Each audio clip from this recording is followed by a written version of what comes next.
Hello दोस्तों, कैसे हो आप लोग। उम्मीद करता हूँ आप सभी लोग ठीक होंगे। तो दोस्तों, आज हम क्लास 11th फिजिक्स का पहला चैप्टर पढ़ने वाले हैं जिसका नाम है फिजिकल वर्ल्ड। ठीक है दोस्तों, तो बेसिकली इस चैप्टर का इतना ज़्यादा कुछ वेटेज नहीं है, लेकिन फिर भी हमें पढ़ना है। ठीक है, इतना ज़्यादा कुछ वेटेज नहीं है और इतना इम्पोर्टेंट भी नहीं है, बस एक रिवीजन के टाइप है। ठीक है, हम बस जो प्रीवियस क्लासेस में हम जो पढ़ते आए हैं बेसिकली उसका रिवीजन ही ये चैप्टर होने वाला है। ठीक है, तो देखिए यहाँ पर बेसिकली हम इस चैप्टर में क्या क्या पढ़ने वाले हैं, कौन कौन से टॉपिक्स पढ़ने वाले। देखिए यहाँ पर पहला जो है वो है व्हाट इज़ फिजिक्स। फिजिक्स के बारे में कुछ इन्फॉर्मेशन हम जानेंगे। फिर scope and excitement of physics. ठीक है, फिर फिजिक्स टेक्नोलॉजी और सोसाइटी के बीच के जो रिलेशंस होते हैं ये सारी चीज़ें हम पढ़ने वाले हैं। फिर आता है फंडामेंटल फोर्सेस इन नेचर। ये जो है ना फंडामेंटल फोर्सेस इन नेचर, ये बहुत इंपॉर्टेंट है। ठीक है, ये बहुत इंपॉर्टेंट टॉपिक है। फिर नेचर ऑफ फिजिकल लॉस और फिर लास्ट में समरी, फिर एक्सरसाइजेस। ठीक है, तो ये सारी चीज़ें हम इस चैप्टर में पढ़ने वाले हैं। ठीक है, अब देखिए यहाँ पर पहले what is physics, introduction. Introduction में गिवन है what is physics. Humans have always been curious about the world around them. The night sky with its bright celestial objects has fascinated humans since time immemorial. The regular repetitions of the day and night, annual cycle of seasons, eclipses, tides, volcanoes, rainbows have always been a source of wonder. Okay, तो यहाँ पर basically क्या given है कि जो humans है वो हमेशा अपने वर्ल्ड के बारे में क्यूरियस रहे हैं। जो night sky, bright celestial object जो है वो बहुत दिनों पहले से चालू है, बहुत सालों पहले से चालू है। ठीक है, तो रोज़ दिन आता है, रोज़ नाइट आती है, रोज़ रात होती है।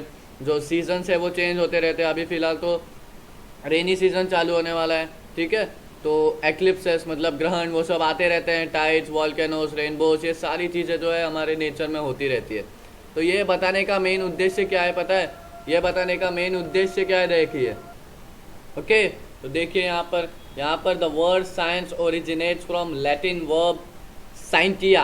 तो ये जो साइंस का वर्ड है वो किससे ओरिजिनेट हुआ है? लैटिन का एक शब्द है, वर्ड है जिसका नाम है साइंटिया, और इसका मतलब है जानना, टू नो। ठीक है, द संस्कृत वर्ड आगे देखते हैं। अब देखिए यहाँ पर क्या गिवन है। द संस्कृत वर्ड विजनान इन and the Arabic word ilm convey similar meaning namely knowledge.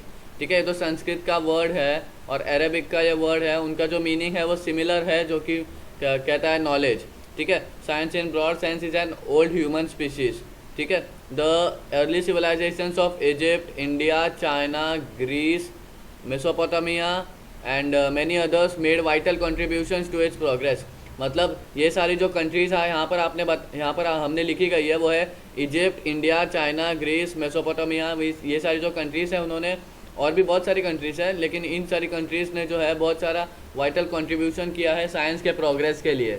ठीक है, आया समझ में? अब देखिए यहाँ पर what is science and what is so called scientific method. अब ये साइंस क्या होता है और साइंटिफिक मेथड क्या होता है?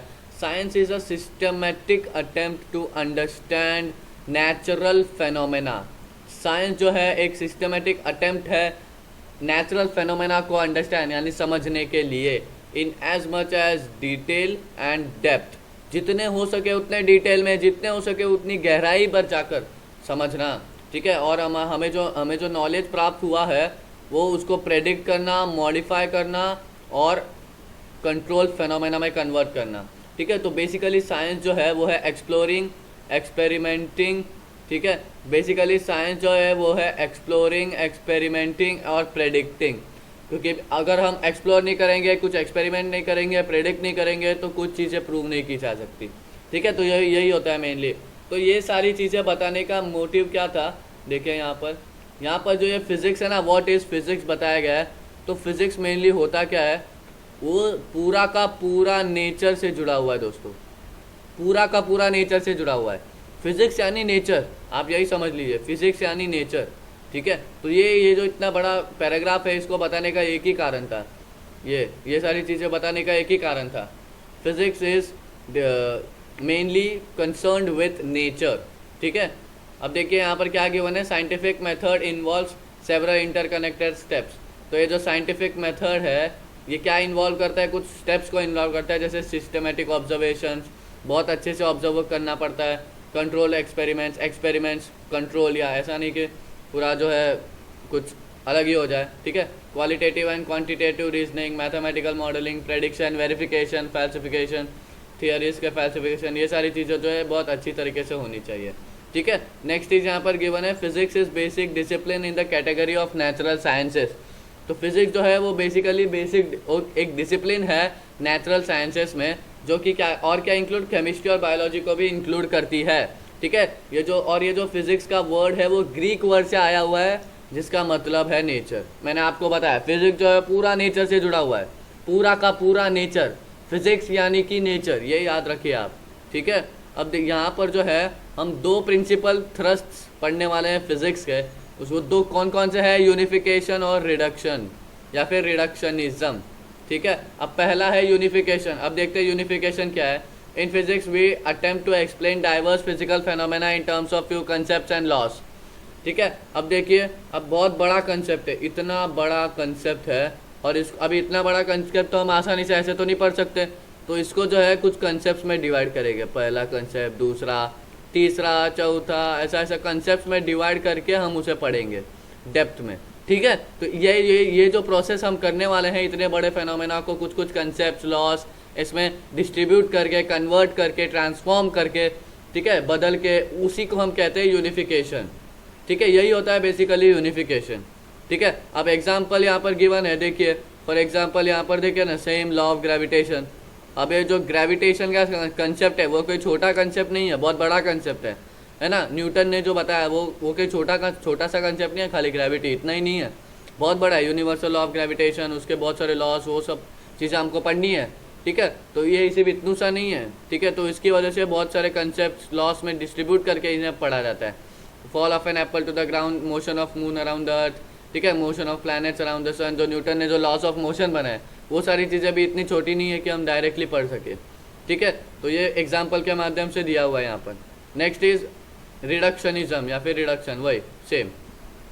A related effort is to derive the properties of bigger, more complex system from properties and interaction of its constituent simpler parts. This approach is called reductionism and is at the heart of physics.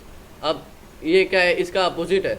अब यहाँ पर हमने कुछ जो topics में divide किया हुआ है, इतने बड़े कंसेप्ट को 5 टॉपिक्स में डिवाइड किया हुआ है, तो ये 5 टॉपिक्स हमें पता है कौन कौन से, तो इनको डायरेक्टली इतना बड़ा बनाकर पढ़ने को हम कहते हैं रिडक्शनिज्म, ठीक है। इसका वाइस वर्सा, उल्टा, यहाँ पर इतने बड़े टॉपिक को हम डिवाइड करते हैं, और यहाँ पर जो डिवाइडेड टॉपिक है उनको एकदम पूरे कंसेप्ट में, अभी इतने बड़े कंसेप्ट में क्या ये सब मान लीजिए, ये 5 जो है वो ग्रेविटेशनल का कंसेप्ट को इन्वॉल्व करता है, तो हमें पूरा कंसेप्ट को नाम दे देंगे ग्रेविटेशन, ठीक है, ग्रेविटेशन नाम दे देंगे। आया समझ में? तो ये दो चीज़ें जो है बहुत इंपॉर्टेंट है, ठीक है। आया समझ में? यही है basically, okay. Now next, for example यहाँ पर गिवन है, for example the subject of thermodynamics. अब थर्मोडाइनमिक्स का जो कंसेप्ट है वो बेसिकली क्या इंक्लूड करता है, वो थर्मो का बेसिक मीनिंग होता है हीट, ठीक है। थर्मोडाइनमिक्स में ज़्यादातर थर्मो का मतलब हीट होता है, डायनामिक मतलब मूवमेंट या फिर कुछ चेंज आना, ठीक है। ये तो थर्मोडाइनमिक मतलब हीट में चेंज आना, कन्वर्ट होना, ये सारी चीज़ें ये हम पढ़ने वाले दोस्तों, डरिएगा मत। अब बस मैं आपको कुछ छोटा सा मीनिंग बता रहा हूँ, ठीक है। तो ये जो एक थर्मोडाइनमिक्स का एग्जाम्पल है, इसमें बहुत छोटे छोटे टॉपिक्स है, उसको बड़ा करके पूरा नाम दिया है थर्मोडाइनमिक्स। आया समझ में? ये सारी चीज़ें, okay. Now the next concept we are going to see is scope and excitement of physics. अब देखिए इसमें क्या होता है, scope and excitement of physics is, अब इस मॉडर्न वर्ल्ड की अगर मैं बात करूँ तो इसको इस मॉडर्न वर्ल्ड में थ्रेडिंग या फिर जो फिज़िक्स है उसको इन्वॉल्व करना, एक पर्टिकुलर एक्सटेंट तक इस फिज़िक्स को इन्वॉल्व करना, एंड और इसको कैसे स्प्रेड किया जाए है, how this spread will be happening is called scope and excitement of physics. In simple terms, if I'll say, scope and excitement of physics in modern world can be defined as we can say threading or involving physics to a particular extent. कुछ ही extent तक उसे involve करना, और and how this spreading will be happening, और ये जो spreading हम करेंगे ये कैसे happen होगा, कैसे होगा, इसको हम कहते हैं scope and excitement of physics. अब ये जो scope and excitement of physics है वो उसकी बेसिकली वो टू डिसिप्लिन्स में कैटेगराइज किया गया है. पहला है माइक्रोस्कोपिक, दूसरा है मैक्रोस्कोपिक. ठीक है, अब ये पहला माइक्रोस्कोपिक के बारे में देखते हैं. यहाँ पर गिवन है मैक्रोस्कोपिक एंड माइक्रोस्कोपिक। ठीक है, अब मैं माइक्रोस्कोपिक की बात करूँ तो माइक्रोस्कोपिक फिजिक्स जो है यहाँ पर देखिए, माइक्रोस्कोपिक यहाँ ये वाला, ठीक है, मैक्रोस्कोपिक से चालू करते हैं। मैक्रोस्कोपिक जो फिजिक्स है वो क्या इंक्लूड करता है, laboratory, terrestrial and astronomical scales, ठीक है, ये सारी चीज़ें इंक्लूड करता है। और बेसिकली इसमें जो सब्जेक्ट्स आते हैं वो कौन से आते हैं, वो कौन से आते हैं देखिए यहाँ पर गिवन है,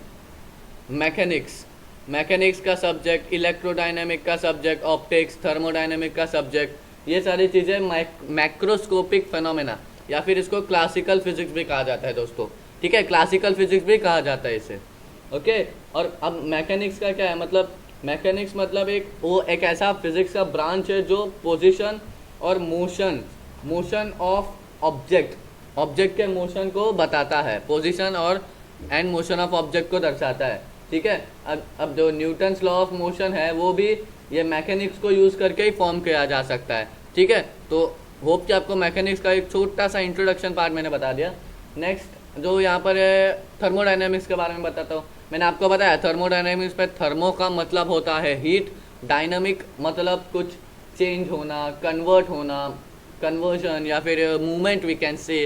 ओके, तो थर्मोडायनेमिक का आपको समझ में आया, यहाँ पर मतलब क्या होता है एक्चुअली, हीट का कन्वर्जन। ठीक है, convergence of heat energy into various forms like mechanical energy, electrical energy. ये जो हीट है वर्क एंड एनर्जी से बेसिकली ये डील करता है। ठीक है, तो ये जो हीट है, हीट के कन्वर्जन्स को मेनली किस में डील किया जाता है, थर्मोडायनेमिक्स में। ठीक है, थर्मोडायनेमिक्स इसको डील करता है। अब बहुत सारी चीज़ों में जैसे कि मैकेनिकल एनर्जी, इलेक्ट्रिकल एनर्जी, ये सारी चीज़ें, ठीक है, तो ये थर्मोडायनेमिक्स में आता है। नेक्स्ट इज इलेक्ट्रोडायनेमिक, है ना। इलेक्ट्रोडायनेमिक क्या है, ये भी फिजिक्स का ही एक ब्रांच है। ठीक है, फिजिक्स का ही एक ब्रांच है जो कि मूवमेंट और interaction between two charge particles, दो चार्ज पार्टिकल्स के बीच का इंटरैक्शन। ओके, चार्ज पार्टिकल है, ठीक है, अब यहाँ पर चार्ज पार्टिकल है, इन ये दो चार्ज पार्टिकल है, ठीक है, टू चार्ज पार्टिकल्स, दो चार्ज पार्टिकल्स के बीच का मूवमेंट होना, इंटरैक्शन, ये सारी चीज़ें जो है वो इलेक्ट्रोडायनेमिक में आती है बेसिकली। ठीक है, आया समझ में, मतलब इलेक्ट्रिक फील्ड, मैग्नेटिक फील्ड, ये सारी जो कंसेप्ट है वो जो है इलेक्ट्रोडायनेमिक के जो ब्रांच है उसमें आता है। ठीक है, और ये इलेक्ट्रिक फील्ड और मैग्नेटिक फील्ड का कंसेप्ट किसने एक्सप्लेन किया था पता है, कोलुम और ओरस्टेड ने। ठीक है, वो साइंटिस्ट के नाम से, पहला है कोलुम और दूसरा है ओरस्टेड। ठीक है, तो ये तो साइंटिस्ट है जिन्होंने इलेक्ट्रिक फील्ड और मैग्नेटिक फील्ड को बनाया था, दर्शाया था पहले। ठीक है, अब नेक्स्ट जो कंसेप्ट यहाँ पर है ऑप्टिक्स है। अब ऑप्टिक्स क्या है, वो भी एक फिजिक्स का ही ब्रांच है दोस्तों, वो भी एक फिजिक्स का ब्रांच है जो कि ज़्यादा इंपॉर्टेंट माना जाता है। ठीक है, और वो बेसिकली क्या इंक्लूड करता है पता है, वो ज़्यादातर लाइट और एनर्जी, इमेज, लाइट और इमेज से बेसिकली वो डील करता है। लाइट एंड इमेज मतलब हमने पिछले साल जैसे पढ़ा ना, रिफ्लेक्शन, रिफ्रैक्शन, ये सारी चीज़ें जिसमें इंक्लूड होती है वो है light and image. Correct, reflection, refraction, diversification, ये सारी चीज़ें जो है ऑप्टिक्स में इंक्लूड किया जाता है। ये सारी चीज़ें जो अगर हमें समझना है तो ऑप्टिक्स को समझना जरूरी है, वो सब ऑप्टिक्स में इंक्लूड होता है। ठीक है, होप आपको इतना समझ में आ गया होगा। अब नेक्स्ट जो है वो है माइक्रोस्कोपिक। हमने मैक्रोस्कोपिक का पूरा डिटेल एक्सप्लेनेशन देख लिया, अब माइक्रोस्कोपिक का देखते हैं। ठीक है, microscopic physics mainly deals with atoms and molecules. तो ये जो माइक्रोस्कोपिक फिजिक्स है, माइक्रोस्कोपिक फिजिक्स जो है वो मेनली किससे डील करता है, एटम्स एंड मॉलिक्यूल्स। ठीक है, एटम्स एंड मॉलिक्यूल्स से बेसिकली ये डील करता है, एटम्स एंड मॉलिक्यूल्स। ठीक है, ओके, तो यहाँ पर देखिए, it is also known as modern physics. मतलब ये जो माइक्रोस्कोपिक फिजिक्स है उसको हम मॉडर्न फिजिक्स भी कहते हैं, मॉडर्न फिजिक्स। ठीक है, आया समझ में, मॉडर्न फिजिक्स भी कहा जाता है इसे। अब इसमें एक और चीज़ आती है, नीचे जो गिवन है यहाँ पर देखिए, क्वांटम थियोरी, क्वांटम फिजिक्स। ये देखिए, quantum theory is currently accepted as the proper framework for explaining microscopic phenomena. तो ये जो क्वांटम थियरी है वो बेसिकली किसके लिए बनाई गई है, माइक्रोस्कोपिक जो फेनोमेना है, मतलब माइक्रोस्कोपिक फेनोमेना मेनली क्या इंक्लूड करता है, एटम्स और मॉलिक्यूल्स की स्टडी को इंक्लूड करता है ना। तो माइक्रोस्कोपिक जो फेनोमेना है उसको एक्सप्लेन करने के लिए क्वांटम थियरी को बनाया गया है, ठीक है। It majorly deals with subatomic particles and their movements, ठीक है। एटम्स के अंदर बहुत सारे सब एटॉमिक पार्टिकल्स होते हैं, तो उनके अंदर होने वाले मूवमेंट, वो सारी चीज़ों को ध्यान रखने के लिए क्वांटम थियरी बनाई गई है, ठीक है। होप कि आपको इतना समझ में आ गया होगा। अब यहाँ पर नीचे कुछ, यहाँ पर जो है रदरफोर्ड का nuclear model of an atom given है, ये पूरा स्ट्रक्चर है उसका, आप एक बार देख लीजिए। आपको इसके बारे में इतना डिटेल में जाने की ज़रूरत नहीं है, शायद आपको ये पता होना चाहिए, ठीक है। अगर नहीं पता, अगर आपको फिर भी जानना है तो मुझे बता दीजिए, कमेंट करिए, मैं आपको एक स्पेशल वीडियो में बता दूंगा, ठीक है। अब आगे देखते हैं। नेक्स्ट जो कंसेप्ट होने वाला है हमारा, वो होने वाला है physics, technology and society. Physics, technology और सोसाइटी के बीच का रिलेशन अभी हम पढ़ने वाले, कनेक्शन पढ़ने वाले। इन तीनों के बीच आखिर क्या कनेक्शन है, ये हम अभी पढ़ने वाले हैं। देखिए, the connection between physics, technology and society can be seen in many examples. बहुत सारे एग्जाम्पल्स को देखते हुए हम ये कह सकते हैं कि फिजिक्स, टेक्नोलॉजी और सोसाइटी के बीच में कुछ रिलेशन है। अब मैं आपको सिंपल से टर्म्स में समझाने की कोशिश करता हूँ, ठीक है। सब भूल जाइए। अब देखिए यहाँ पर कभी कभी क्या होता है, जो टेक्नोलॉजी है, ठीक है, अब यहाँ ये टेक्नोलॉजी, कभी कभी technology, sometimes technology gives rise to physics, ठीक है। कभी कभी टेक्नोलॉजी फिजिक्स को राइज देता है, और कभी कभी उल्टा होता है, कभी कभी फिजिक्स जो है वो टेक्नोलॉजी को राइज देता है, ठीक है। तो कभी कभी टेक्नोलॉजी फिजिक्स को राइज देती है, कभी कभी फिजिक्स टेक्नोलॉजी को राइज देता है। और इसके जो बेनिफिट्स होते हैं, अब इसके जो बेनिफिट्स आते हैं, बेनिफिट्स, फ़ायदे जो भी होते हैं, अब फिजिक्स की मदद से कुछ तो फ़ायदे होंगे ही ना, तो वो जो है डायरेक्टली सोसाइटी पर इम्पैक्ट करते हैं। आया समझ में? तो यही है रिलेशनशिप बेसिकली, ठीक है, यही है बेसिकली रिलेशनशिप, ठीक है। मतलब कभी कभी जो टेक्नोलॉजी है वो फिजिक्स को राइज देता है, तो हमारे पास बहुत सा, अभी तो टेक्नोलॉजी बहुत बढ़ गई है, तो उसकी वजह से फिजिक्स के जो फिजिसिस्ट होते हैं उनको मदद होती है टेक्नोलॉजी की, तो उसकी वजह से हम उन टेक्नोलॉजी की वजह से वो बहुत सारे एक्सपेरिमेंट कर पाते हैं, तो उसके जो फ़ायदे होते हैं वो डायरेक्टली सोसाइटी पर इम्पैक्ट करते हैं ना, ठीक है। तो जो सोसाइटी है उसको भी अपने नेचर के बारे में कुछ जानने का वो मिलता है ना। तो यही है मेनली जो रिलेशन है टेक्नोलॉजी, फिजिक्स एंड सोसाइटी के बीच का मेन रिलेशन यही है, ठीक है। आया समझ में? होप आपको समझ में आ गया होगा। अब आगे देखिए, नाउ नेक्स्ट इज यहाँ पर a most significant area to which physics has and will contribute is the development of alternative energy resources, ठीक है। तो एक ऐसा जो सिग्निफिकेंट एरिया है जहाँ पर फिजिक्स कंट्रीब्यूट कर सकता है बहुत ज़्यादा, वो है अल्टरनेटिव एनर्जी रिसोर्सेज का डेवलपमेंट, ठीक है। ये जो फॉसिल फ्यूल्स है हमारे प्लैनेट पर वो बहुत जल्दी ड्विंडल हो रहे हैं, ठीक है। ड्विंडल मतलब घटते जा रहे हैं, ठीक है, ड्विंडलिंग, दे आर घटते जा रहे हैं, ठीक है। And there is an urgent need to discover new and affordable sources of energy.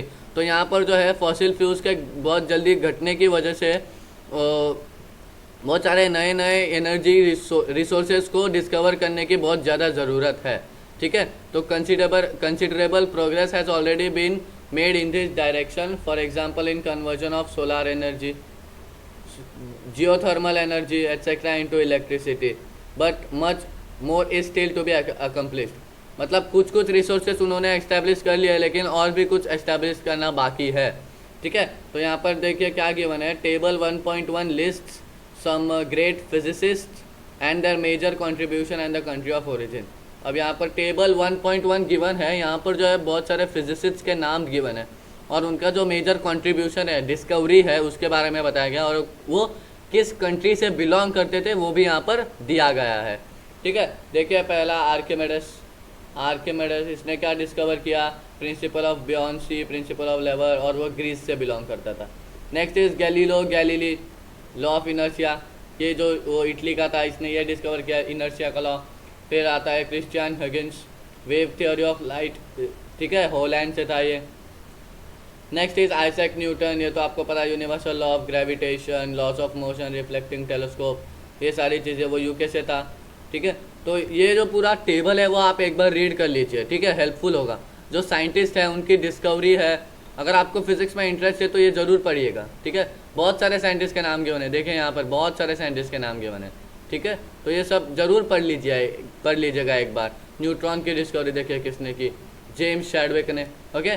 तो ये सब पढ़ लीजिएगा एक बार, okay. Now next is fundamental forces in nature.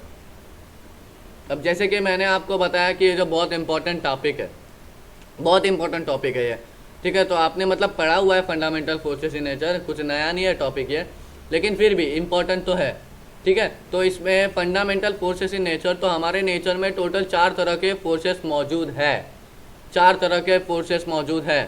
पहला जो फोर्स है वो है ग्रेविटेशनल फोर्स, ठीक है, न्यूटन का। दूसरा है इलेक्ट्रोमैग्नेटिक फोर्स। तीसरा है स्ट्रॉन्ग न्यूक्लियर फोर्स, ठीक है। और चौथा है वीक न्यूक्लियर फोर्स, ठीक है। यहाँ पर एक टेबल गिवन है, link between technology and physics. तो हो सके तो आप ये भी एक बार पढ़ लीजिए, टेक्नोलॉजी और फिजिक्स के बीच में जो लिंक है वो यहाँ पर गिवन है। मैंने बताया ना, जो टेक्नोलॉजी कभी कभी फिजिक्स को राइज देती है, कभी कभी फिजिक्स टेक्नोलॉजी को राइज देती है, तो वो सारी चीज़ें कैसे है, वो सारी चीज़ें आपको ये टेबल पढ़ने पर पता चलेगी, ठीक है। आगे देखते हैं। अभी देखिए मैंने 4 फंडामेंटल फोर्सेस बताए आपको। वो पहला देखिए यहाँ पर ग्रेविटेशनल फोर्स, यहाँ पर गिवन होगा कहीं पे, ठीक है। पहला है ग्रेविटेशनल फोर्स, दूसरा है इलेक्ट्रोमैग्नेटिक फोर्स, तीसरा जो है वो है स्ट्रॉन्ग न्यूक्लियर फोर्स, ठीक है। तीसरा जो है वो है स्ट्रॉन्ग न्यूक्लियर फोर्स और चौथा है वीक न्यूक्लियर फोर्स, ठीक है। तो अब एक एक करके डिटेल एक्सप्लेनेशन देखते हैं दोस्तों। चलिए देखते हैं ग्रेविटेशनल फोर्स। अभी ग्रेविटेशनल फोर्स के बारे में नए से पढ़ाने की तो कोई ज़रूरत नहीं है आपको, आप तो पहले से इसको जानते हैं क्या है। Gravitational force is the force of mutual attraction between any two objects bye virtue of their masses. तो ये जो ग्रेविटेशनल फोर्स है वो मेनली क्या है, एक म्यूचुअल अट्रैक्शन है, मतलब वो अट्रैक्टिव फोर्स है ये basically gravitational force any 2 objects के बीच में, ठीक है, और उनके मासेस को वर्च्यू करते हुए, ठीक है।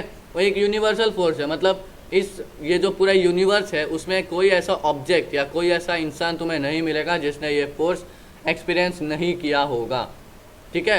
Every object experiences this force due to every other object in the universe, ठीक है।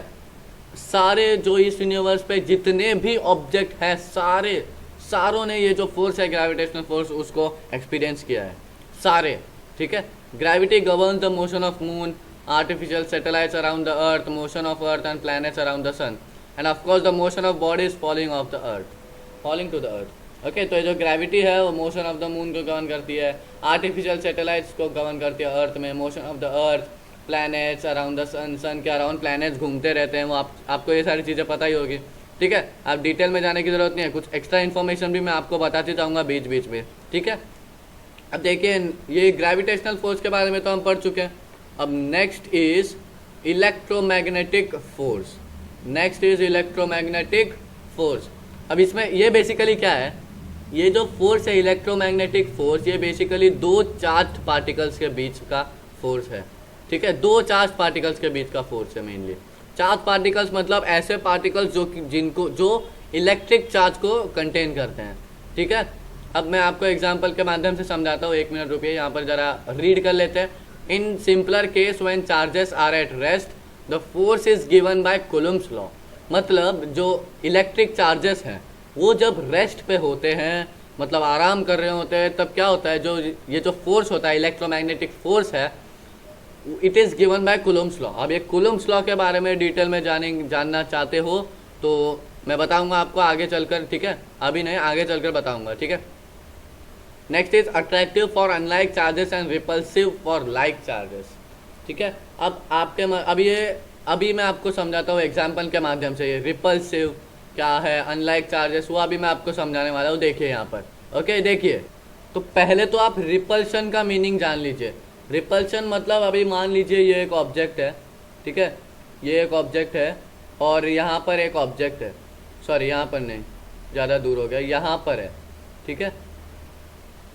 अब ये 2 ऑब्जेक्ट जो है वो एक दूसरे से, 1 मिनट, यहाँ पर एक ऑब्जेक्ट है, यहाँ पर एक ऑब्जेक्ट है। अब ये 2 ऑब्जेक्ट है एक दूसरे से दूर जाने की कोशिश करते हैं, ठीक है। एक यहाँ पर, एक वहाँ पर कहीं पे चले जाएगा, ठीक है। अब देखिए यहाँ पर एक ऑब्जेक्ट यहाँ पर जाने की कोशिश करेगा, दूसरा यहाँ पर, ठीक है। तो रिपल्शन मतलब एक ऑब्जेक्ट जो है which tends to move away from each other, ठीक है, एक दूसरे से अलग होने की कोशिश करते हैं वो, ठीक है, तो उसी को रिपल्शन कहा जाता है। ठीक है, आया समझ में? होप आपको समझ में आ गया होगा। अब मैं आपको एग्जांपल बताता हूँ, देखिए यहाँ पर। ओके, तो देखिए यहाँ पर मेरे पास 2 प्रोटॉन्स है। ठीक है, यहाँ पर मेरे पास 2 प्रोटॉन्स है। ठीक है, ये न्यूक्लियस है, इस न्यूक्लियस में मेरे पास 2 प्रोटॉन्स है। ठीक है, ये 2 प्रोटॉन्स है। अब इन 2 प्रोटॉन्स के बीच में अट्रैक्शन है, अट्रैक्शन होगा। किसकी वजह से होगा मैं अभी बताता हूँ। देखिए यहाँ पर देखिए, यहाँ पर एक प्रोटॉन है, यहाँ पर दूसरा प्रोटॉन है। अब ये एक दूसरे को अट्रैक्ट करने की कोशिश करेंगे। क्यों करेंगे? क्योंकि उनके बीच में न्यूक्लियर फोर्स प्रेजेंट है। बिकॉज ऑफ न्यूक्लियर फोर्स वो एक दूसरे को अट्रैक्ट करेंगे और यहाँ पर एक दूसरे को रिपल्स भी करेंगे। Repel, they will repel from each other. Why? वो एक दूसरे से दूर जाने की कोशिश करेंगे। क्यों करेंगे? बिकॉज ऑफ इलेक्ट्रोस्टैटिक फोर्स, क्योंकि यहाँ पर जो है इलेक्ट्रोस्टैटिक फोर्स मौजूद है।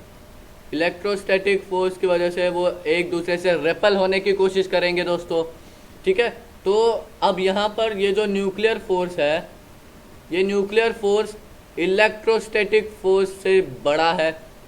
ठीक है, बड़ा या फिर ज़्यादा है। ठीक है, तो यहाँ पर जो नेट अट्रैक्शन हमें नेट फोर्स देखने को मिलता है, नेट इफेक्ट देखने को मिलता है ज़्यादातर, वो किसका होता है? बेसिकली होता है अट्रैक्शन।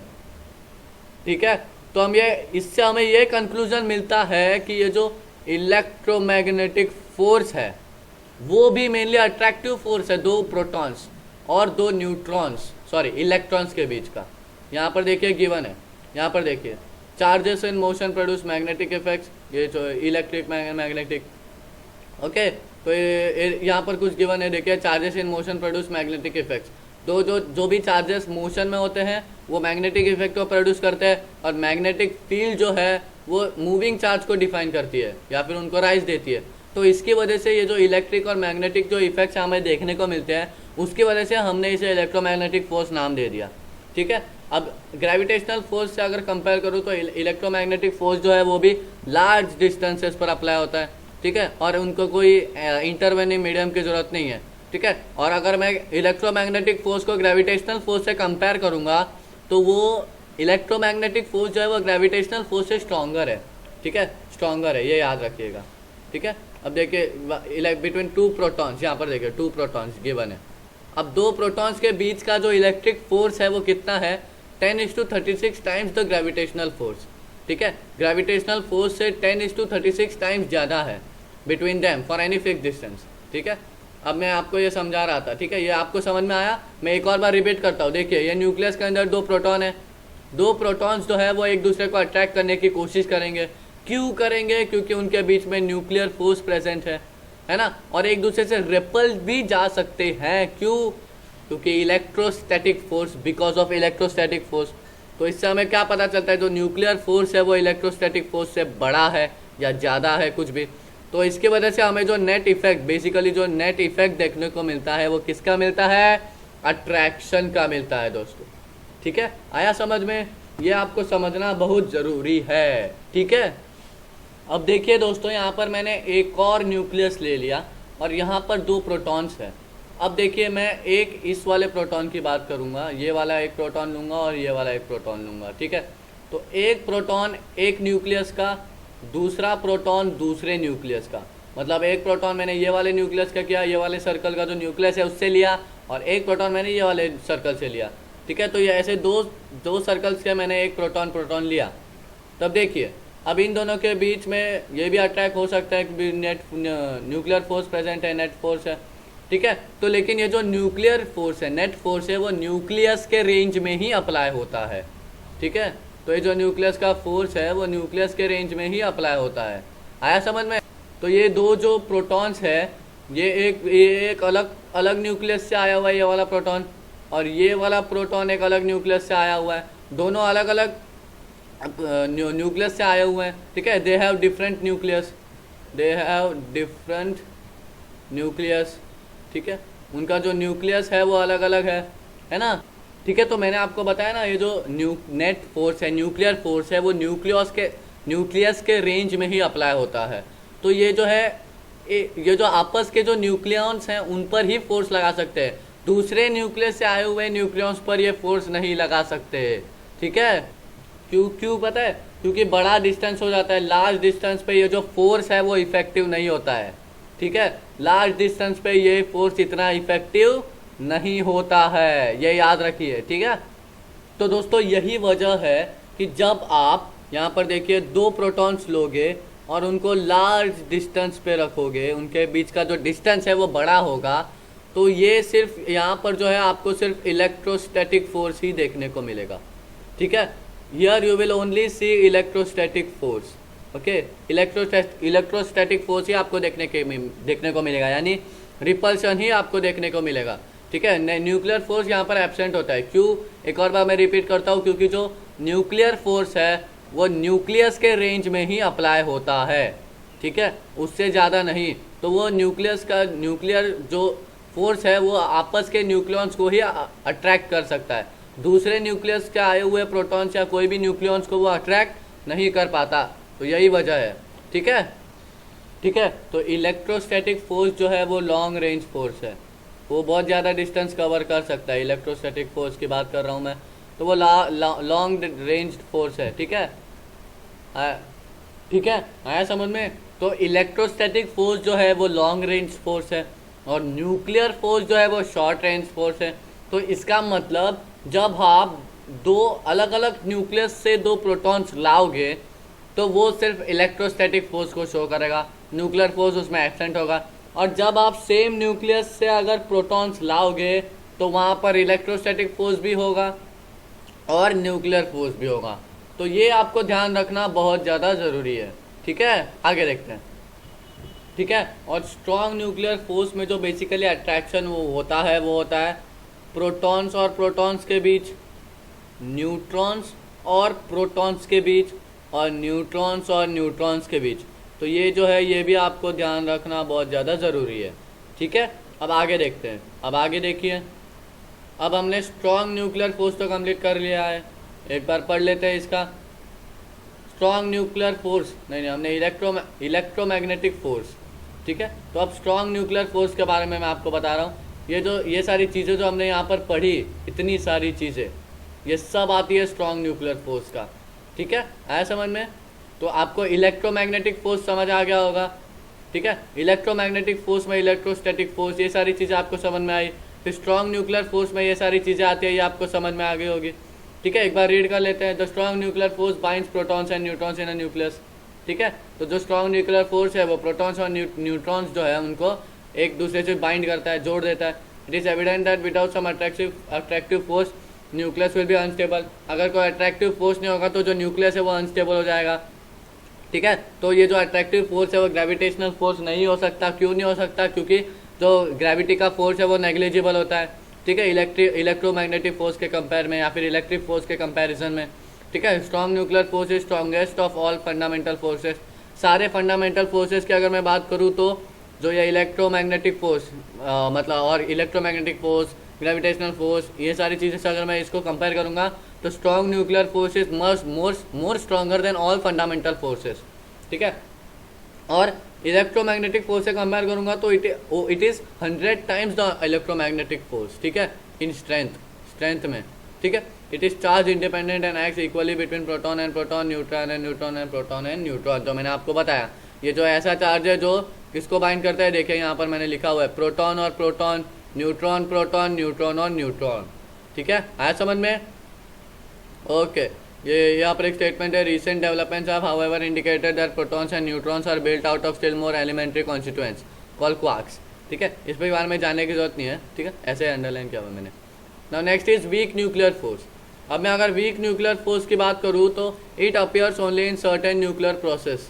ठीक है, वो कुछ सर्टेन न्यूक्लियर प्रोसेस के टाइम पर ही अकर होता है, जैसे कि BDK मतलब बेटा डीके बोलते हैं उसको, न्यूक्लियस में होता है वो। ठीक है, in beta decay nucleus emits an electron. Beta decay में क्या होता है, न्यूक्लियस जो है पहले इलेक्ट्रॉन को एमिट करता है, फिर एक अनचार्ज्ड पार्टिकल आता है जिसको हम न्यूट्राइनो कहते हैं। ठीक है, तो वीक न्यूक्लियर फोर्स वो जो है ग्रेविटेशनल फोर्स से वीक नहीं है। मतलब अगर मैं ये वीक न्यूक्लियर फोर्स को ग्रेविटेशनल फोर्स से कंपेयर करूंगा तो वो उससे स्ट्रॉन्गर है।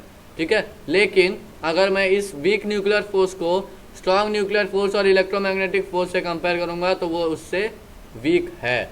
ठीक है, तो वीक न्यूक्लियर फोर्स की जो रेंज है बेसिकली वो है 10⁻⁻16 मीटर। ओके, तो ये है वीक न्यूक्लियर फोर्स की रेंज। आया समझ में? ओके, तो होप कि आपको 4 फंडामेंटल फोर्सेस इन नेचर का जो कंसेप्ट है वो पूरा बहुत अच्छी तरीके से समझ आ गया होगा। ओके, तो चलिए आप आगे देखते हैं।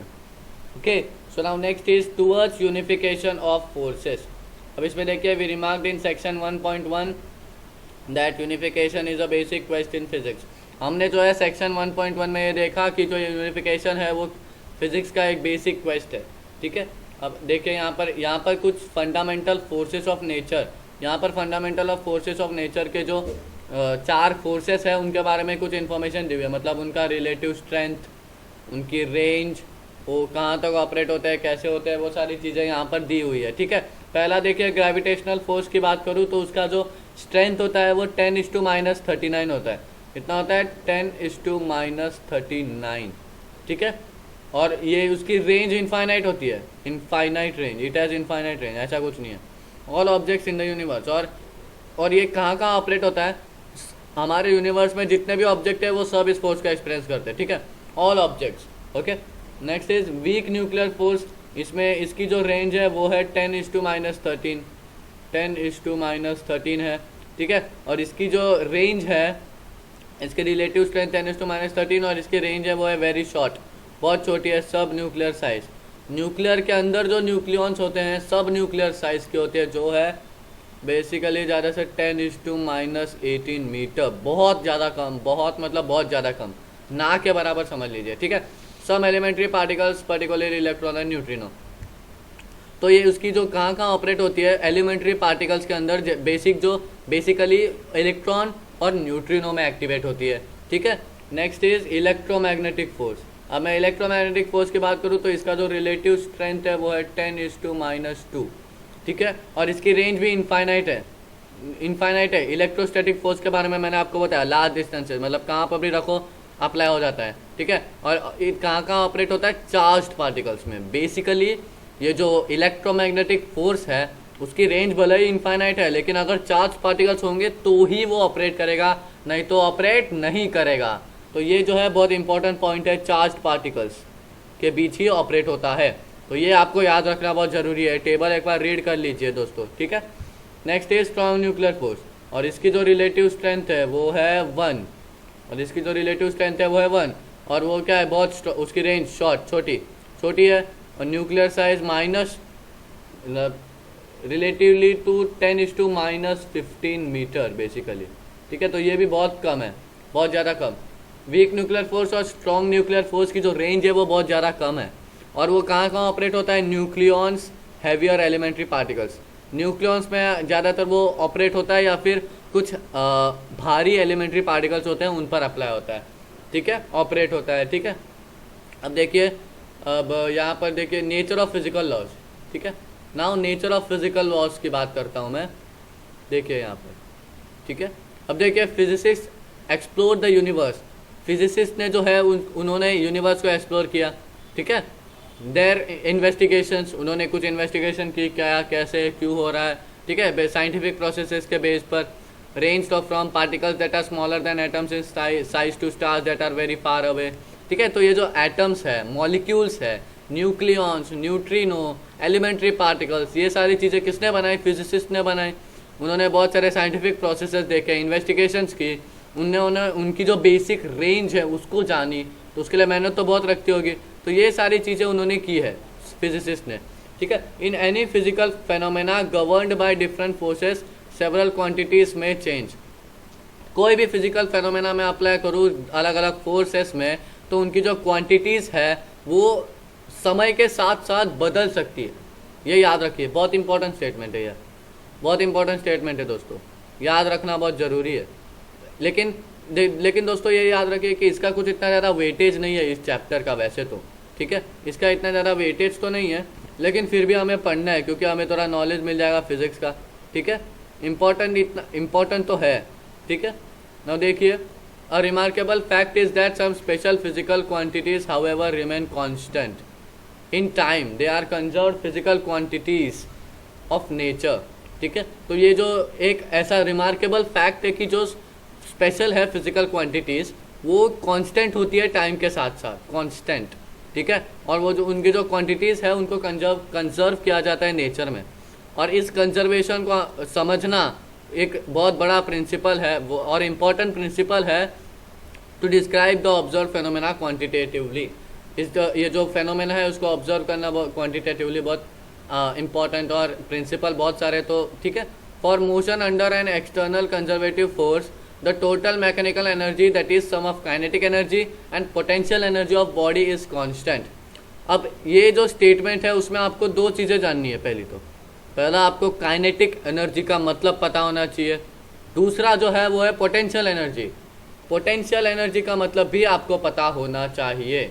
अगर आपको नहीं पता तो मैं अभी आपको बता देता हूँ। देखिए, तो काइनेटिक एनर्जी मतलब energy which is possessed by a body with respect to its motion. ठीक है, और पोटेंशियल एनर्जी बोलूँ तो energy possessed by body by virtue of its position with respect to its position relative to other like electric charge. उसके respect में जो energy poses होती है वो होती है पोटेंशियल एनर्जी। ठीक है, तो ये दोनों जो काइनेटिक एनर्जी और पोटेंशियल एनर्जी है वो कांस्टेंट हो जाती है for motion under an external conservative force. External conservative force का जो मोशन है वो टोटल मैकेनिकल एनर्जी क्या होता है? टोटल मैकेनिकल एनर्जी मतलब sum of kinetic energy and potential energy of a body, वो क्या कांस्टेंट हो जाती है। ठीक है, अगर एग्जांपल की बात करूँ तो free fall of an object under gravity. ठीक है, ग्रेविटी का अंदर फ्री ऑब्जेक्ट का फॉल होना, गिरना। ठीक है, both the kinetic energy of the object and potential energy change continuously with time. ठीक है, तो ये जो काइनेटिक एनर्जी है और पोटेंशियल एनर्जी है ऑब्जेक्ट की वो समय के साथ साथ बदलती रहती है। ठीक है, लेकिन उनका जो सम है वो फिक्स होता है। ठीक है, वो फिक्स होता है, ये याद रखिएगा, ये स्टेटमेंट याद रखिएगा। जो काइनेटिक एनर्जी है ऑब्जेक्ट की और पोटेंशियल एनर्जी है वो समय के साथ साथ बदलती रहती है, लेकिन उनका सम जो होता है वो होता है हमेशा सेम, फिक्स होता है। ठीक है, if the object is release from the rest, तो अभी अगर एक उस ऑब्जेक्ट को रेस्ट से हटा दिया जाए तो जो इनिशियल पोटेंशियल एनर्जी होती है वो काइनेटिक एनर्जी में कन्वर्ट हो जाती है। ठीक है, जब तक ग्राउंड को हिट नहीं करती। ठीक है, अब मान लीजिए ये एक ऑब्जेक्ट मैंने यहाँ पर रखा, इसको मैंने यहाँ से यहाँ पर फेंक दिया, तो वो नीचे जब तक आ रहा है तो इस स्टेटमेंट के हिसाब से देखिए it is object release from rest. अब ये यहाँ पर मैंने इसको पकड़ के रखा है, मान लीजिए इस ऑब्जेक्ट को मैंने यहाँ पर पकड़ के रखा है, और जैसे ही मैंने इसे थ्रो कर दिया तो पोटेंशियल एनर्जी जो है वो काइनेटिक एनर्जी में कन्वर्ट हो जाती है। जब तक वो ये ग्राउंड है, मान लीजिए ग्राउंड को जब तक वो हिट करता है तब तक पोटेंशियल एनर्जी जो है काइनेटिक एनर्जी में कन्वर्ट हो जाती है, ये याद रखना। ठीक है, this law restricted for conservative force should not be confused with general law of conservation of energy. ठीक है, तो ये जो कंजर्वेटिव फोर्स का जो लॉ हमने बनाया वो law of conservation of energy से कंफ्यूज नहीं होना चाहिए आइसोलेटेड सिस्टम में। ठीक है, जो पहला लॉ है थर्मोडायनेमिक्स का मैंने आपको थोड़ा सा इंट्रोडक्शन पार्ट तो आपको मैंने बता दिया। ठीक है, आया समझ में? आगे देखिए यहाँ पर, the concept of energy is central to physics and expression of energy can be written for every physical system. अब ये जो एनर्जी का कंसेप्ट है, एनर्जी का कंसेप्ट जानने से पहले आपको ये जानना ज़रूरी है एनर्जी क्या है, एनर्जी क्या होती है ये भी तो जानना ज़रूरी है ना, तो जानते देखिए। ठीक है, तो एनर्जी इज अ स्ट्रेंथ, एक स्ट्रेंथ समझ लीजिए एनर्जी को। लेकिन अगर मैं सिंपल वर्ड्स में आपको कहूँ तो एनर्जी जो है वो एबिलिटी टू डू वर्क, कोई भी काम करने की एबिलिटी, क्षमता होना, वही होती है एनर्जी, ये समझ लीजिए। ठीक है, तो यहाँ पर क्या गिवन है, the concept of energy is central to physics and expression for energy can be written for every physical system. आया समझ में? मतलब ये जो एनर्जी का जो कंसेप्ट है वो फिजिक्स के सेंट्रल में है। ठीक है, और एनर्जी का एक्सप्रेशन, एनर्जी के बहुत सारे फॉर्मूलाज, वो एनर्जी के बारे में हमने प्रीवियस क्लासेस 9th में पढ़ा, 10th में भी थोड़ा बहुत पढ़ा। ठीक है, तो ये जो है फिजिकल सिस्टम में भी लिखा जा सकता है, फिजिक्स के सिस्टम में। ठीक है, when all forms of energy, energy के कितने फॉर्म्स है? Heat is also energy. Mechanical energy के बारे में हमने ऊपर क्या देखा था दोस्तों? मैकेनिकल एनर्जी यानी sum of kinetic energy and potential energy. Recall कीजिए, यहाँ पर देखिए मैंने आपको बताया है, देखिए अभी भी मार्क ही किया हुआ है। टोटल मैकेनिकल एनर्जी मीन्स, ये देखिए यहाँ पर, that is sum of kinetic and potential energy of a body. ठीक है, तो यहाँ पर देखिए heat, mechanical energy, electrical energy, बहुत सारे एनर्जी होते हैं। ठीक है, ये सब काउंट किया जाता है। ठीक है, it turns out that energy is conserve, और इससे हमें यह पता चलता है कि जो एनर्जी है वो उसे कंजर्व कर चुके हैं हम। ठीक है, general law of conservation of energy is true for all forces and for any kind of transformation between different forms of energy. तो जो कंजर्वेशन ऑफ एनर्जी का जनरल फॉर्मूला है वो सारे फोर्सेस के लिए बराबर है, मतलब सही है, ट्रू है। ठीक है, कोई भी, for any kind of transformation, कोई भी ट्रांसफॉर्मेशन के लिए between different forms of energy, अलग अलग फॉर्म्स ऑफ एनर्जी जो है उनके बीच का जो law of conservation of energy है वो सारे फोर्सेस के लिए सेम है। ठीक है, आया समझ में? इन द फॉलोइंग ऑब्जेक्ट, अब फॉलोइंग ऑब्जेक्ट एग्जाम्पल, जो ऑब्जेक्ट के गिरने का जो एग्जाम्पल हमने देखा, अगर आप उसमें इफेक्ट ऑफ एयर रेजिस्टेंस को इंक्लूड करते हो, तो during the fall and see the situation after the object hits the ground and stays there, the total mechanical energy is obviously not conserve.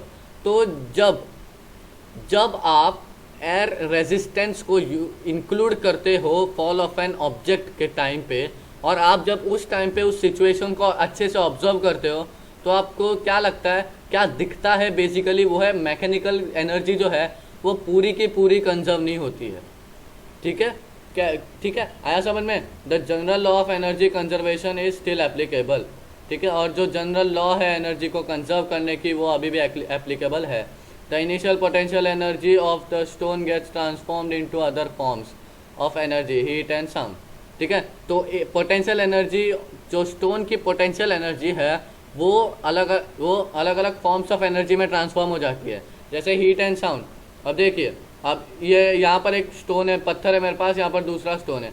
अब जब ये दो एक दूसरे को हीट करेंगे तो बेसिकली साउंड प्रोड्यूस करेंगे, और अगर आप ऐसा हीट करोगे तो ऐसा हीट करोगे, ऐसा करोगे तो उसमें हीट भी प्रोड्यूस हो जाएगी ना। ठीक है, तो sound after it observe becomes heat. तो ज़्यादा आप जब जोर से हीट करोगे तो, हीट मतलब HIT हीट, मतलब मारोगे, हीट करोगे तो हीट, और मतलब गर्मी, हीट, ये वाली हीट। ठीक है, ये समझ लीजिए। ठीक है, हीट डेवलप हो जाएगी। ठीक है, और साउंड आएगा। ठीक है, the total energy of the system stone plus surroundings remains unchanged. ठीक है, तो जो टोटल एनर्जी है सिस्टम की, स्टोन की और जो सराउंडिंग्स की एनर्जी है वो, उनका अगर हम सम करेंगे, प्लस करेंगे, तो वो अनचेंज रहेगी। ठीक है, चेंज नहीं होगी। ओके, नाउ आगे देखते हैं। देखिए, law of conservation of energy is thought to be valid across all domains of nature from microscopic to macroscopic. ठीक है, तो ये जो law of conservation of energy है उनको वैलिड कहा गया है सारे नेचर के डोमेन्स के लिए। हमने बेसिकली 2 डोमेन ऑफ नेचर पढ़े, कौन कौन से है वो? Microscopic and macroscopic domain. ठीक है, तो इन दोनों के लिए वो वैलिड है, कोई डर नहीं है उसमें। ठीक है, इनवैलिड नहीं है, वैलिड है। ओके, नेक्स्ट इज, यहाँ पर देखिए, ये सारा पढ़ने की जरूरत नहीं है, अभी देखिए यहाँ से देखते हैं।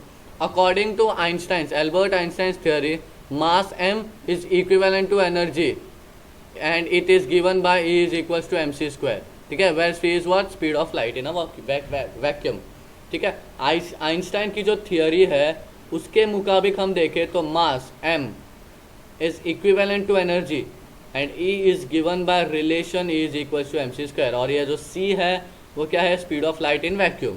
ठीक है, अब इसके बारे में डिटेल में जाने की जरूरत नहीं है, बस इतना याद रखिए, ये जो आइंस्टाइन की थियोरी है उसके मुताबिक mass is equivalent to energy and it is given by the relation E is equals to mc², और यहाँ पर c जो है वो स्पीड ऑफ लाइट है वैक्यूम में। ये इतना याद रखिए, ज़्यादा कुछ नहीं। In a nuclear process mass gets converted to energy और वाइस वर्सा। ठीक है, तो न्यूक्लियर प्रोसेस में क्या होता है, ये जो मास है वो एनर्जी में कन्वर्ट हो जाता है, और कभी कभी एनर्जी वाइस वर्सा, मतलब एनर्जी मास में, मास एनर्जी में, ऐसा। This is the energy which is release in the nuclear power generation and nuclear explosions. ठीक है, वो एक ऐसी एनर्जी है जो कि न्यूक्लियर पावर जनरेशन और न्यूक्लियर एक्सप्लोजन में रिलीज कर दिया जाती है। ठीक है, आगे देखते हैं। अब देखिए, next is energy. Energy is a scalar quantity, ये भी इंपॉर्टेंट है। एनर्जी जो है वो है स्केलर क्वांटिटी। ठीक है, इसके बारे ये आपने देखा है क्लास 9th 10th में, एनर्जी के बारे में आपने पूरा पढ़ा था, तो उस टाइम पे भी आपको ये बताया गया था energy is a scalar quantity. ठीक है, स्केलर क्वांटिटी, ये सारी चीज़ें। Okay, the total linear momentum and the total angular momentum both vectors of an isolated system are also conserved quantities. These laws can be derived from Newton's law of motion in mechanics. तो हमने देखा कि mechanics क्या क्या include करता है, mechanics क्या क्या इंक्लूड करता है, न्यूटन्स लॉ ऑफ मोशन, ठीक है, ठीक है। तो they are the basic conservation laws of nature in all domains even in those where Newton's law may not be valid, ठीक है। तो ये देखिए टोटल लीनियर मोमेंटम वाला हमने देखा ही नहीं। The total linear momentum and the total angular momentum both vectors of an isolated system are also conserved quantities, ठीक है। तो जो लीनियर मोमेंटम है और एंगुलर मोमेंट है, दोनों वेक्टर्स को अगर हम कंपेयर करेंगे आइसोलेटेड सिस्टम में, तो वो सारी चीज़ें भी है कंजर्व्ड क्वांटिटीज, ठीक है। तो ये जो सारे लॉस है वो न्यूटन्स लॉ ऑफ मोशन से डिराइव किए जाते हैं मैकेनिक्स में। ये मैकेनिक्स में हम पढ़ने वाले हैं, ठीक है। मैंने आपको बताया मैकेनिक्स में क्या क्या होता है, क्या क्या इंक्लूडेड है, ठीक है। They are the basic conservation laws of nature in all domains. हमने दो टाइप के डोमेन पढ़े, फिर से रिकॉल करवा रहा हूँ, माइक्रोस्कोपिक एंड मैक्रोस्कोपिक, ठीक है। Even in those where Newton's law may not be valid, ठीक है। तो ऐसे भी कई लॉस है जिसमें जो न्यूटन्स के लॉस वैलिड नहीं हो सकते हैं, ठीक है। तो उसमें भी ये अप्लाई हो सकता है, ठीक है। अब यहाँ पर कुछ कंजर्वेशन लॉस इन फिजिक्स पढ़ते हैं हम। फिजिक्स में कुछ कंजर्वेशन के लॉस है, उनके बारे में देखते हैं। अब थोड़ा इन्फॉर्मेशन गिवन है, ठीक है। Conservation of energy, momentum, angular momentum, charge etcetera are considered to be fundamental laws in physics. अब ये जो conservation of energy, momentum, angular momentum, charge, ये जो चार चीज़ें हैं वो फिजिक्स के फंडामेंटल लॉस के नाम से जाने जाते हैं, ठीक है। At this moment there are many such conservation law. मतलब आज के ज़माने में अगर मैं बोलूँ तो बहुत सारे ऐसे कंजर्वेशन लॉस है, लेकिन मतलब ये चार को छोड़ के और भी कई हैं, ठीक है, जो कि ज़्यादातर क्वांटिटीज़ से डील करते हैं, ठीक है। और वो लोग जो है इंट्रोड्यूस कर चुके हैं न्यूक्लियर एंड पार्टिकल फिजिक्स में, ठीक है, which are introduce in nuclear and particle physics. Some of the conserved quantities are called spin, baryon number, strangeness, hypercharge etcetera, but you need not worry about them, ठीक है। तो कुछ यहाँ पर नाम गिवन है, उसके बारे में आपको इतना डिटेल में जाने की जरूरत नहीं है। मैं बस आपको एक छोटी सी इन्फॉर्मेशन के लिए बस आपको इतने ये सब बता रहा हूँ, ठीक है। कोई ज़्यादा आपको इतना डिटेल में जाने की ज़रूरत नहीं है, ठीक है। अब देखिए, the conservation law is hypothesis based on observations and experiments. It is important to remember that conservation law can not be proved, ठीक है। तो ये जो कंजर्वेशन लॉ है वो हाइपोथेसिस होता है। अब हाइपोथेसिस क्या है आप पूछोगे, तो चलिए जानते हैं, ठीक है। तो हाइपोथेसिस का मतलब वो एक ऐसा कंसेप्ट है, या फिर मैं कह सकता हूँ एक ऐसी आइडिया है जो कि रिसर्च और एक्सपेरिमेंट के बेसिस पर या फिर रिसर्च और एक्सपेरिमेंट के थ्रू वो जो है उसको टेस्ट किया जाता है, ठीक है, कि वो वर्क कर रहा है या नहीं, ठीक है। तो यहाँ पर जो क्या गिवन है कि इट कैन बी नहीं, it is important to remember that conservation law can not be prove. तो ये जो कंजर्वेशन लॉ है उसको कभी भी हम प्रूव नहीं कर सकते। इट कैन बी वेरीफाइड और डिस्प्रूव्ड बाय एक्सपेरिमेंट्स। कुछ एक्सपेरिमेंट करके उसको डिस्प्रूव साबित किया जा सकता है, ठीक है। As summon an experiment whose result is in conformity with the law verifies और substantiates the law, okay, it does not prove the law. वो बेसिकली लॉ को प्रूव नहीं करता है, आया समझ में। On the other hand, single experiment whose result goes against the law is enough to disprove it. अगर एक भी ऐसा एक्सपेरिमेंट मिल जाए जो कि उस रिजल्ट के अगेंस्ट जा रहा है, एक भी ऐसा अगर मिल जाए तो हम इतना इनफ है, इतना काफ़ी है उसको प्रूव करने के लिए, ठीक है। It would be wrong to ask somebody to prove law of conservation of energy. Law of conservation of energy को प्रूव करने हम किसी को कह नहीं सकते। This law is an outcome of our experience over several centuries, ठीक है। ये जो लॉ है वो एक्सपीरियंस करते आ रहे हैं, बहुत सारे पीढ़ी से ये चलते आ रहा है, बहुत सारे सेंचुरीज पहले से ये चलते आ रहा है। And it has been founded to be valid in all experiment. और सारे अब तक जितने भी एक्सपेरिमेंट किए गए हैं लॉ ऑफ एनर्जी के रिलेटेड, वो सारे वैलिड प्रूव हुए, ठीक है। In mechanics, in thermodynamics, in electromagnetism, in optics, atomic and nuclear physics, ये सारी चीज़ों में बहुत सारे एरिया में ये जो लॉस जो है इसमें जो वेरीफाई किए गए उस सारी चीज़ों में law of conservation of energy जो है वो वैलिड प्रूव हुई है, ठीक है। Some students feel that they can prove conservation of mechanical energy from a body falling under gravity by adding the kinetic energy and potential energy at the point showing that it turns to be out to be constant. As pointed out above, this is only a verification of the law, not its proof. ठीक है। तो अभी कोई कोई सोच सकता है ऐसा, कोई कोई जो स्टूडेंट्स है या साइंटिस्ट बोल सकते हैं, हम वो सोचते हैं कि वो जो है कंजर्वेशन ऑफ मैकेनिकल एनर्जी को प्रूव कर सकते हैं एक बॉडी के अंदर। मतलब ग्रेविटी जो होती है, हम एक ऑब्जेक्ट को थ्रो करते हैं तो उनको वो law of conservation of mechanical energy है तो उन्हें प्रूव कर सकते हैं। कैसे?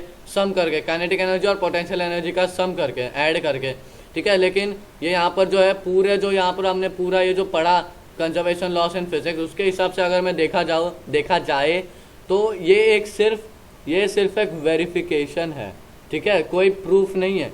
It's just a verification, it's not a proof, ठीक है। तो ये मैंने आपको किस लिए बताया, ये कोई इतना इंपॉर्टेंट नहीं है, लेकिन अगर किसी आपको फिजिक्स में इंटरेस्ट है तो ये बहुत इंपॉर्टेंट है, आपको जानना है, ठीक है। तो ये सारी चीज़ें जो है। Next is conservation laws have deep connection with symmetries of nature that we will explore in more advanced courses in physics। तो ये जो कंजर्वेशन लॉस है उनका जो है सिमेट्रीज से बहुत ज़्यादा डीप में कनेक्शन है, तो वो जो है आपको एडवांस कोर्सेज आगे चलकर आप ये पढ़ोगे, ठीक है। इसमें इतना डिटेल में जाने की कोई ज़रूरत नहीं है। Next is law of gravitation is same both on the moon and the earth. ये जो लॉ ऑफ ग्रेविटेशन है वो मून और अर्थ में सेम होता है, ठीक है। This symmetry of the laws of nature with respect to translation in space gives rise to conservation of linear momentum, ठीक है। ये जो सिमेट्री है नेचर के लॉस की, वो translate in relay with respect to with virtue to translation in space का जो ट्रांसलेशन है उसमें जो है कंजर्वेशन ऑफ लीनियर मोमेंटम को राइज देता है, ठीक है। The conservation laws of charge and other attributes of elementary particles is can also be related to certain abstract symmetries, ठीक है। तो ये जो चार्ज, इलेक्ट्रिक चार्ज, वो सारी चीज़ें, पॉजिटिव नेगेटिव चार्ज, वो सारी चीज़ें, the conservation laws of charge and other attributes of elementary particles can also be related, उनको भी हम जो है सर्टेन सिमेट्रीज से रिलेट कर सकते हैं, ठीक है। तो होप आपको इतना सब समझ में आ गया होगा। ये जो सारी चीज़ें है, लॉ ऑफ ग्रेविटेशन, ये इतना कुछ इंपॉर्टेंट नहीं, मायने नहीं रखता। ये सारी चीज़ें जो मैंने आपको बताई वो इतना ज़्यादा मायने नहीं रखती, लेकिन फिर भी मैंने आपको बता दिया। बहुत इंपॉर्टेंट, इतना ज़्यादा इंपॉर्टेंट मतलब कोई एडवांस जो एग्ज़ाम्स होते हैं, जेईई, नीट, उसमें बेसिकली ये सारी चीज़ें पूछे नहीं जाती। लेकिन आपको अगर कुछ ज़्यादा जानकारी चाहिए, आपको अगर फिज़िक्स में इंटरेस्ट है, बहुत आगे जाकर फिज़िक्स, केमिस्ट्री, इसमें कुछ करियर करना चाहते हो, तो आपको ये पढ़ना बहुत ज़रूरी है, ये ध्यान रखिए, ठीक है दोस्तों। अब आगे देखिए, आगे देखते हैं। तो दोस्तों यहाँ पर जो है हम पूरा चैप्टर ख़त्म कर चुके हैं, ठीक है। पूरा चैप्टर यहाँ पर हमने ख़त्म कर लिया है, ठीक है। तो चलिए अभी आपको होपफुली आपको पूरा चैप्टर जो है वो अच्छे से समझ आ गया होगा, एकदम अच्छे से समझ आ गया होगा। अगर फिर भी आपको कुछ डाउट आता है मन में, तो आप कमेंट कर सकते हो, और चाहे तो आप हमारे टेलीग्राम ग्रुप को ज्वाइन कर लीजिए। टेलीग्राम की जो लिंक है वो मैंने डिस्क्रिप्शन बॉक्स में दी हुई है, ठीक है। तो ज्वाइन कर लीजिए और आप अपना डाउट पूछ सकते हो, ठीक है, या फिर कमेंट कर दीजिए, या फिर आप अपने हमारे ऑफिशियल मेल आईडी पर मेल भी कर सकते हो, ठीक है। तो मिलते हैं अगले लेक्चर में, तब तक के लिए bye, take care, see you, okay, bye, thank you.